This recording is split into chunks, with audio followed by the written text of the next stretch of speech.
It started with a mustard stain. Not a metaphor. Not symbolic. Just a tiny smear of Dijon mustard on the inside collar of a white men's dress shirt that I don't own. It was in our laundry basket. We don't have a male roommate. I don't have a brother. Our dry cleaner doesn't randomly return clothes that aren't ours. The stain wasn't even fully dried. I touched it, and that's when I stopped folding laundry.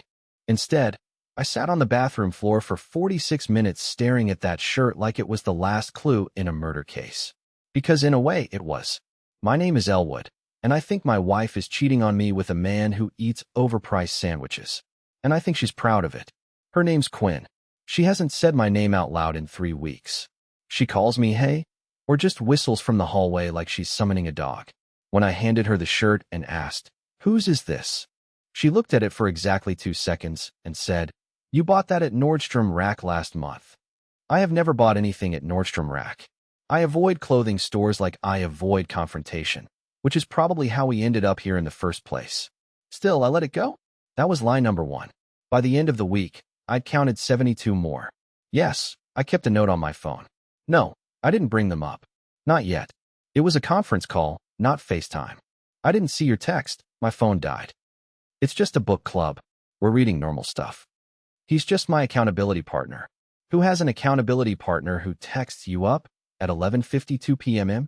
But you want to know when I really knew? I mean knew? It was the sentence she said while she was reheating quinoa in the microwave, scrolling through her calendar like I wasn't even there. "I'm not obligated to make you happy." That's what she said.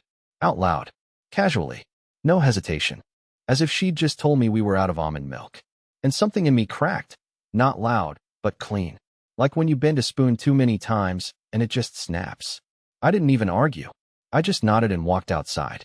I drove to a diner 15 miles away, sat at a booth by the window, and stared at the menu for 2 hours without ordering anything. The waitress finally walked over and said, "Bad day?" I said no. I think it's the first honest one I've had in a while. Because everything before that felt like a play I didn't audition for, starring me as the emotionally available houseplant and Quinn as the career-focused woman who treats intimacy like a Wi-Fi signal. There, but unreliable. When I came home that night, she was asleep. Her phone buzzed. I don't snoop. I never snoop. But that night, I made an exception. And what I saw, let's just say, Dijon wasn't the only thing that stained our home. I didn't sleep that night. Not even a minute. I lay beside her while she breathed evenly, back turned toward me, as if nothing in the world was broken.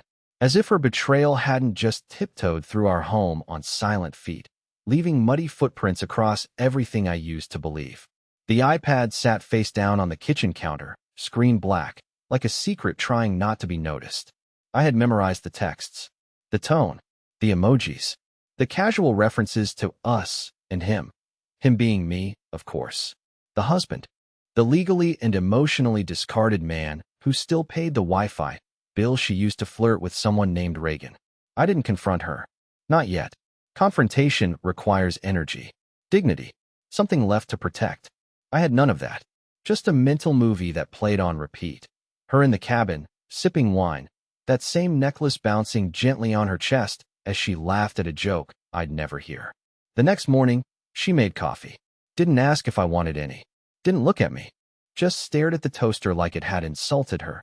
Then muttered something about leaving early because the parking garage at her office was being repainted.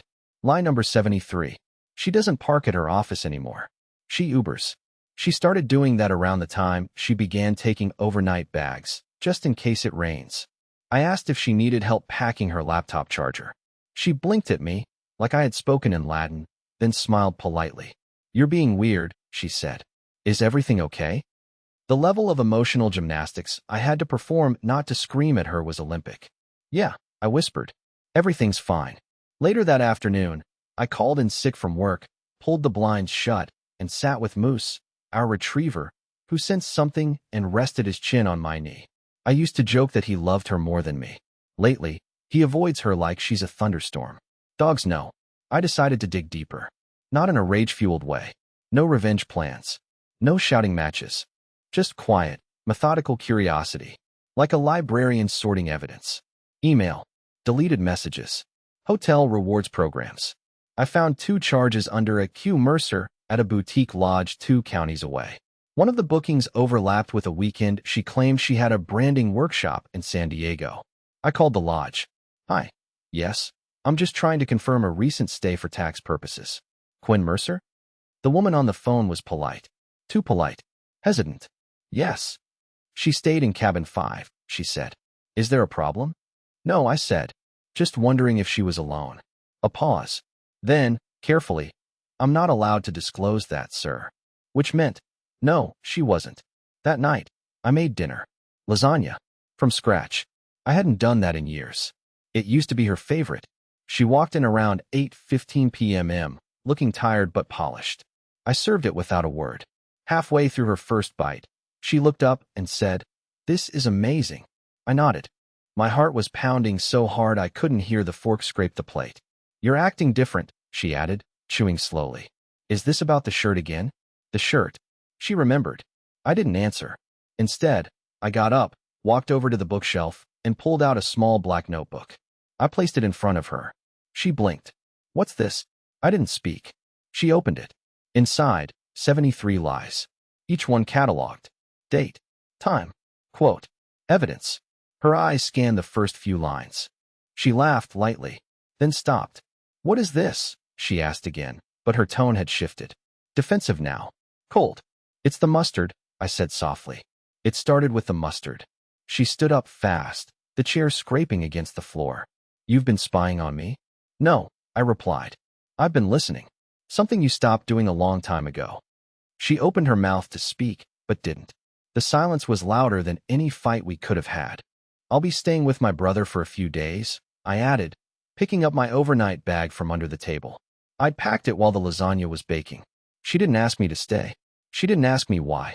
She didn't ask me anything. She just watched me walk out, like I was a guest who had overstayed his welcome. I thought leaving would feel like reclaiming something. Like I'd get into the car, start the engine, and feel this rush of freedom, a kind of emotional jailbreak. But instead, the silence in the car was louder than anything I'd ever heard. I didn't cry. I didn't scream. I didn't even turn on the radio. I just drove. Every stoplight felt like a funeral. My brother Carson lives about 30 minutes outside the city in a half-renovated house that smells like drywall and frozen pizza. He opened the door wearing flannel pajama pants and holding a screwdriver, looked at the bag in my hand, and just said, "So, it finally happened, huh?" I nodded. That's all I could do. He didn't ask questions, just cleared space on his old pull-out couch and said, "You can stay as long as you want." Moose 2. The dog had jumped out of the back seat before I even unbuckled, tail wagging like nothing had changed. In his mind, it was just another adventure. That first night, I barely slept. Not because I missed Quinn, but because I was playing every moment of the past year like a highlight reel I never agreed to be part of. You know that weird feeling when you watch a recording of yourself and realize you don't look or sound like how you thought? That's how it felt replaying the last 12 months of my marriage. I was a background character in my own life, a blurry figure in her story. And the worst part? I let it happen. The Quinn I knew disappeared long before Reagan showed up. It didn't start with the affair. It started when she began canceling plans without guilt, interrupting me mid-sentence without apology, rolling her eyes when I asked for anything that didn't serve her career. And I excused it. I told myself it was stress, growth, phases. I confused disinterest for independence. I mistook emotional detachment for self-development. The next morning, my phone buzzed at 6:07 a.m. Quinn. No text, just a call. I stared at the screen, half expecting it to start smoking in my hand. I let it ring until it stopped. 30 seconds later, a message came through. Where are you? You can't just leave like that. This is childish. Childish. Right. Cataloging 73 lies was mature, but leaving quietly? Immature. Makes sense. I didn't answer. Instead, I scrolled through her texts again. Not to torture myself. I deleted the ones from Reagan, but to revisit something that had kept me up all night. The strange message she sent to someone named Nellie. It said, "He's slipping. I think he suspects. Reagan thinks I should say something." I didn't know who Nellie was. She wasn't a friend I'd ever met. Not someone who'd been to our wedding. Not in her social media photos. But the way she phrased it, slipping, like I was some old mind slowly losing grip on reality. That word scratched the inside of my skull for hours. I replied to Quinn's message after lunch. I'm fine. Please respect my space. And don't call again. Her response came 15 seconds later. So now you're the victim? That made me laugh. Not a happy laugh. One of those dry, bitter ones that feels like it's scraping its way up from your stomach. I didn't respond again. Instead, I made myself a sandwich, fed Moose, and spent the afternoon helping Carson install shelves he'll probably never use. Around 9 p.m., just as I was about to put my phone on Do Not Disturb, I got a text. But not from Quinn. From an unknown number. Hi. I know this is strange. I'm Nellie. I think we should talk. The blood drained from my face. Because no one ever says, we should talk, unless they have something to blow up. And whatever she was about to say, it was clear my nightmare wasn't over yet. It was just starting to unravel. I waited nearly an hour before replying to Nellie's message. Not because I was afraid of what she'd say. I already had my heart broken, so what else could she do? No. I hesitated because something about her tone felt too prepared. Like she wasn't texting a stranger. Like she had been waiting for me to finally leave Quinn. So I answered simply, "Who are you? And how do you know her?" Her reply came 60 seconds later. Almost like she'd written it ahead of time. "I'm not the enemy. I'm just the one who finally couldn't stay silent." That should have comforted me. It didn't. I know about Reagan. I know about the cabin. And I know about the thing she told you last week. My hands went cold. The only people who knew what Quinn said, "I'm not obligated to make you happy," were me, her, and maybe one of her friends if she shared it in a smug post-conflict text. But this wasn't speculation. Nellie wrote it like she'd heard the words herself. So I asked, "Are you her friend? Her coworker?" Her reply made my stomach twist. "No, I'm her therapist." I had to read it 3 times. Therapist? I didn't even know Quinn was in therapy. She always said it was a waste of money for people who like hearing themselves talk. But apparently she'd been going weekly for over a year. I just thought she started working out again because of some influencer program. Turns out she was lying about fitness classes and booking therapy under a fake name through an out-of-network provider. And her therapist, Nellie, was now texting me. I called Carson into the living room and read him the messages. He rubbed his jaw. "You sure it's real?"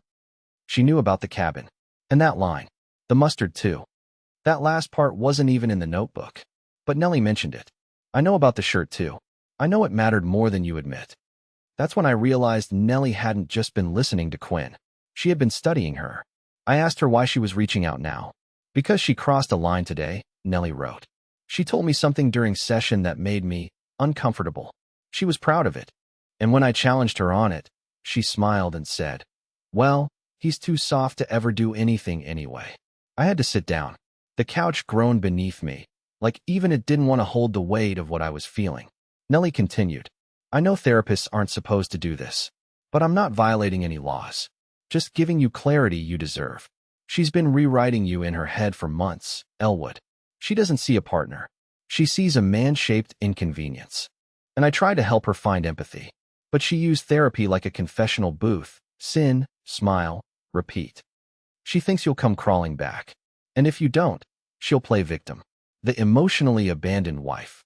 She's already prepping the script. I sat there, staring at the screen, not even blinking. That's when the next message came. "And there's one more thing you need to know. Something she said today, something I think you should see for yourself." My reply was instant. "What is it?" And Nellie sent one word. "Video."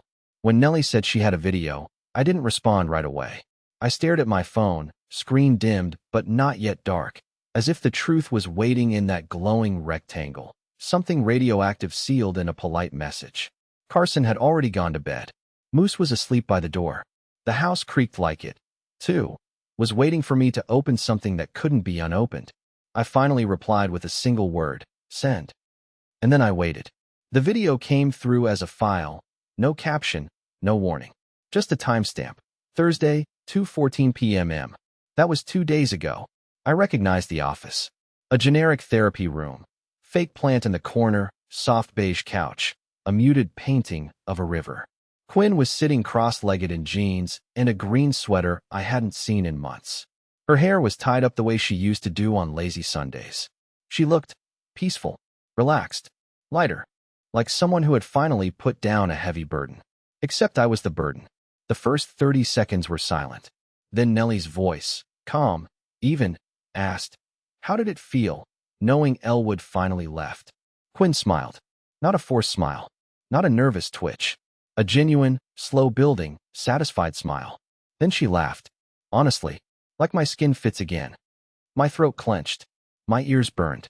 She said it with this brightness in her eyes, this lightness in her posture, like I'd been a weighted blanket draped over her life, and she had just thrown me off and taken her first real breath.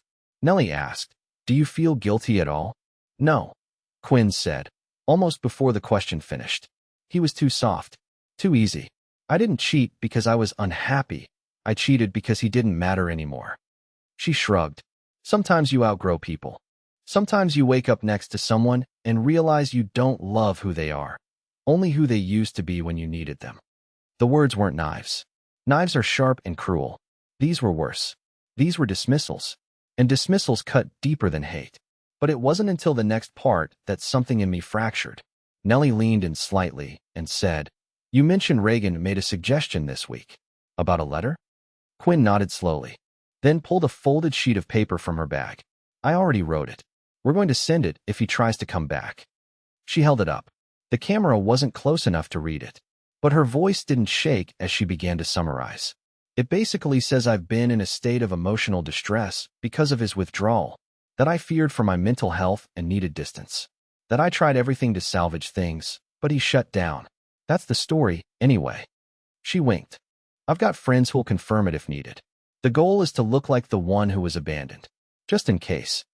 I paused the video, not because I couldn't watch, but because I needed to breathe. I needed to remind myself where I was, that this wasn't a movie, that the woman I once helped through her student loans, who I made tea for when she had migraines, who I drove to her grandmother's funeral in silence because she couldn't find the words, that woman had just rehearsed how to erase me. Preemptively. She wasn't preparing to defend herself. She was preparing to rewrite me. And I finally understood what Nellie meant when she said Quinn had crossed a line. I watched the rest of the clip.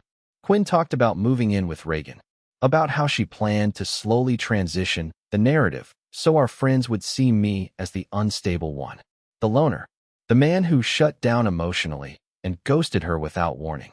I didn't finish the video with rage. I finished it with clarity. I wasn't just being left. I was being erased. And the next move would have to be mine. By the time the video ended, my fingers were numb from how tightly I'd been gripping the phone. I didn't move right away. I just sat there in the glow of the screen, hearing her voice loop inside my head. Not the words, but the tone. That glib, detached confidence. The confidence of someone who believed they'd already won. She wasn't just rewriting history. She was planning to publish it. And I was supposed to be the footnote. The cautionary tale. The emotionally stunted man who drifted away and left poor Quinn devastated and full of sorrowful self-love captions on Instagram. I stood up slowly, walked to the kitchen, and opened the freezer. The lasagna I'd made days ago was still in there, untouched. I almost laughed. That night, I'd cooked it hoping to reconnect with her. Now it felt like an artifact, a piece of fiction, but I didn't throw it out. Not yet.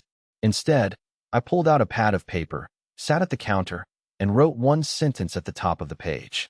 If she's writing a version of me, I'm going to write back. I wasn't going to stoop to her level. I wasn't going to leak the video or beg people to pick sides or post teary Facebook rants. That wasn't who I was. That's what made me dangerous to someone like her. Someone who builds a narrative only if the other person stays predictable.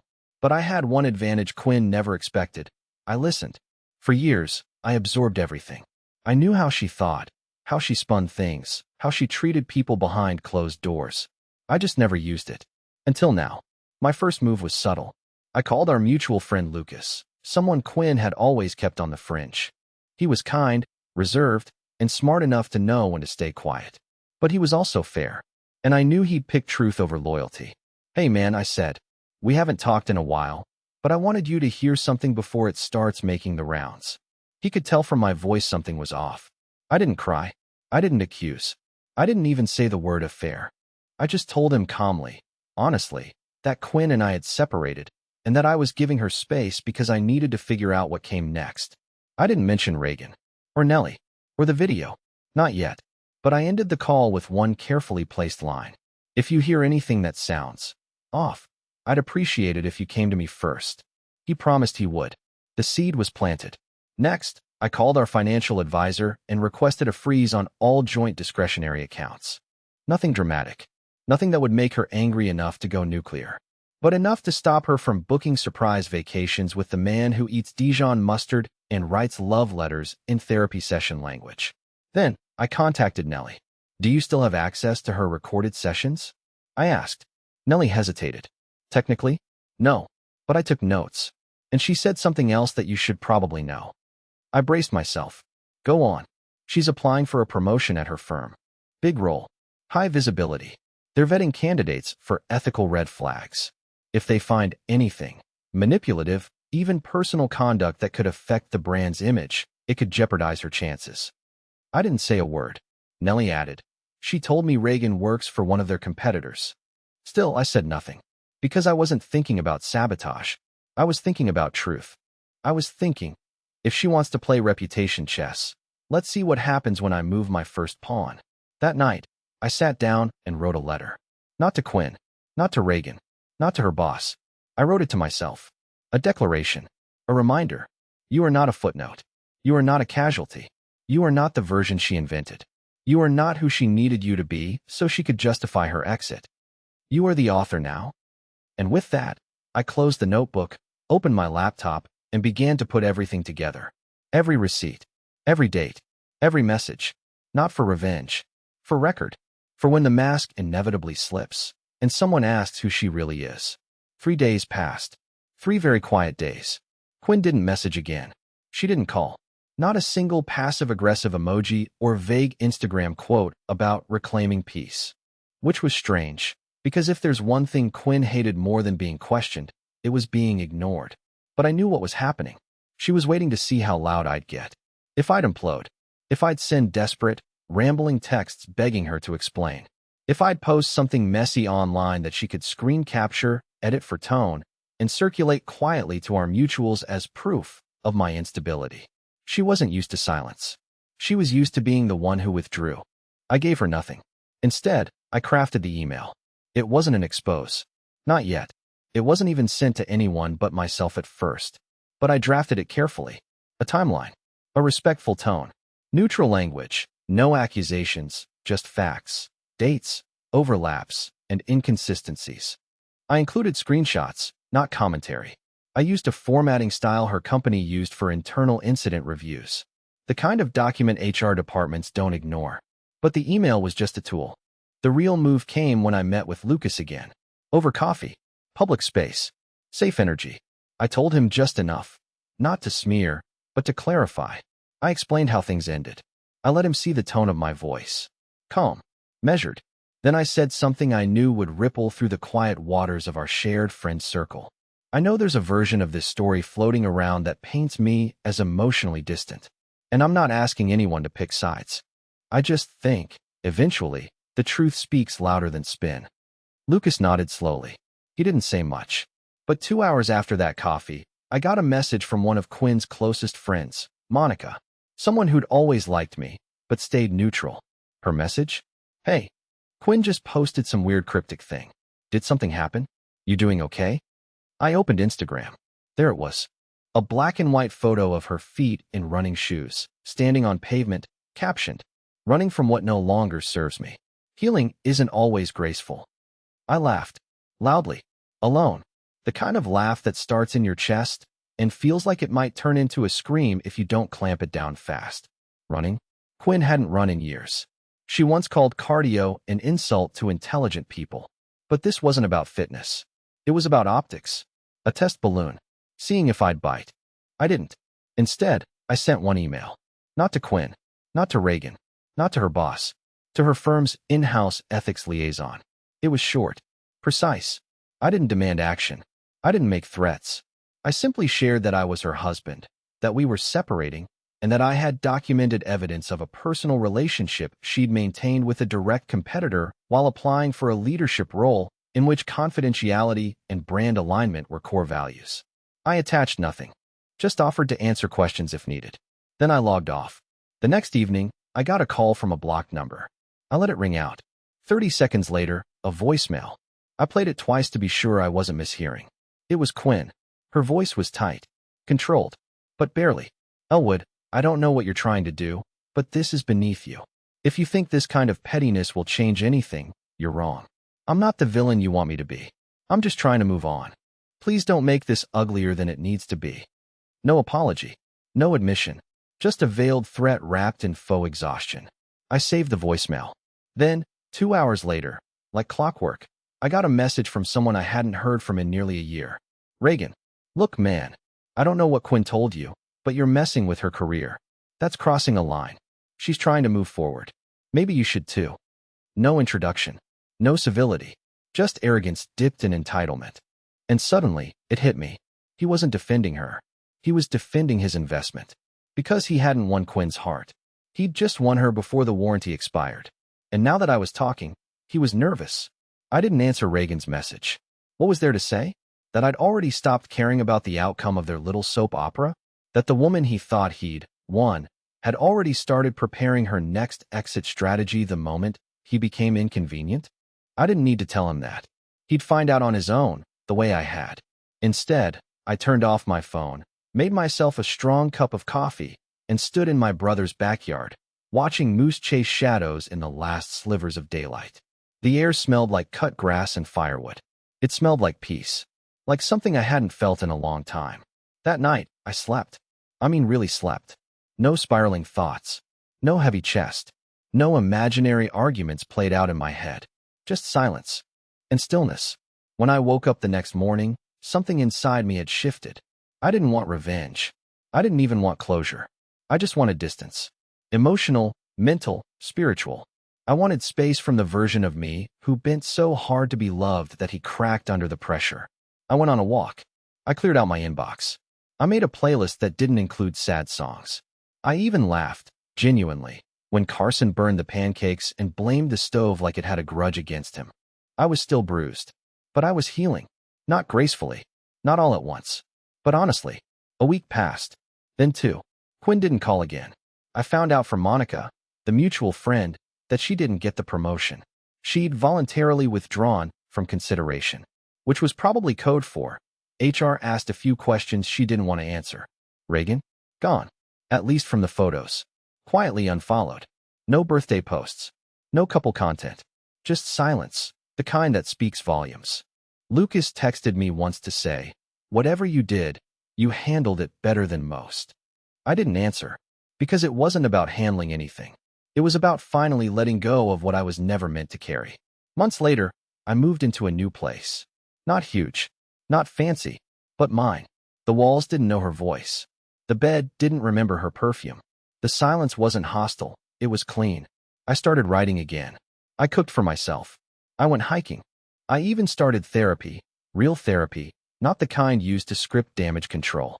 And one day, sitting in the same kitchen where I once kept a list of 73 lies, I wrote something new on the back of an envelope. She didn't destroy me. She revealed me. I smiled. Because for the first time in years, I wasn't surviving. I was living.